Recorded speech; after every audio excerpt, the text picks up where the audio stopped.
নমস্কার, আপনারা দেখছেন বঙ্গবার্তা, সবার কাছে সবার কথা। মাধ্যমিকের মেধা তালিকায় প্রথম 10 জনের মধ্যে পঞ্চম স্থানে রয়েছে নরেন্দ্রপুর রামকৃষ্ণ মিশনের দুজন। তাদের মধ্যে মোহাম্মদ আসিফ ও সোমতীর্থ করণ দুজনেরই প্রাপ্ত নম্বর 691। অষ্টম স্থানে রয়েছে পুষ্পক রত্নম। পুষ্পক বিহারের বাসিন্দা। আজ আনন্দের দিনেও পুষ্পকের মনে পেহেলগাম হামলার ঘৃণা উথলে উঠছে। এর বদলার দাবিও জানাচ্ছেন তিনি। मैं एक्सपेक्ट किया था जरूर कि बहुत ही अच्छा मार्क्स पाऊंगा, लेकिन मेरा ये एक्सपेक्टेशन नहीं था कि मैं इतना अच्छा रैंक पा जाऊंगा। ये बहुत ही अच्छा लग रहा है सुनकर।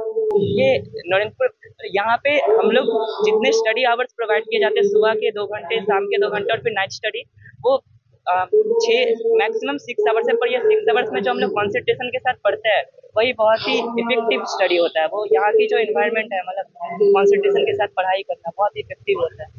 मेन क्रेडिट मैं अपने मम्मी पापा, दीदी, दादी, दादा सभी लोगों को देना चाहूँगा। उसके बाद मैं अपने टीचर्स, यहाँ के टीचर्स जिस तरीके से पढ़ाते हैं, जैसे कॉपी चेक करते हैं, उनका सपोर्ट, और फिर मेरे भवन के हाउस मास्टर आशीष था, उनका भी बहुत ज़्यादा क्रेडिट है। और सभी का, मतलब इसके पीछे नरेंद्रपुर रामकृष्ण मिशन के सारे मेंबर्स जो सभी हमेशा सपोर्ट करते रहते हैं, मोटिवेट करते रहते हैं। पीजी दादा सभी लोगों का बहुत क्रेडिट है, और मेरे फैमिली का भी बहुत क्रेडिट है। सबसे ভালো লাগতো আমার ম্যাথস, কিন্তু তাও আমার इच्छा ছিল मेडिकल लाइने যাওয়ার জন্য। তাই জন্য करके मैं यहाँ नरेंद्रपुर रामकृष्ण मिशन में ही पढ़ाई कर रहा हूँ, और मेडिकल फील्ड में ही जाने की इच्छा है। मेरे को इतना पता है कि वहाँ पे टेररिस्ट अटैक हुआ है, और बहुत ही बहुत लोगों को इनोसेंट तरीके से मारा गया। पर मैं मतलब पॉलिटिक्स में उतना इंटरेस्ट नहीं रखता, इसलिए ये तो बोल नहीं पाऊंगा उतना कुछ। बस इतना जरूर कहूँगा कि ये टेररिस्ट को जल्द से जल्द इस दुनिया से हटाना चाहिए।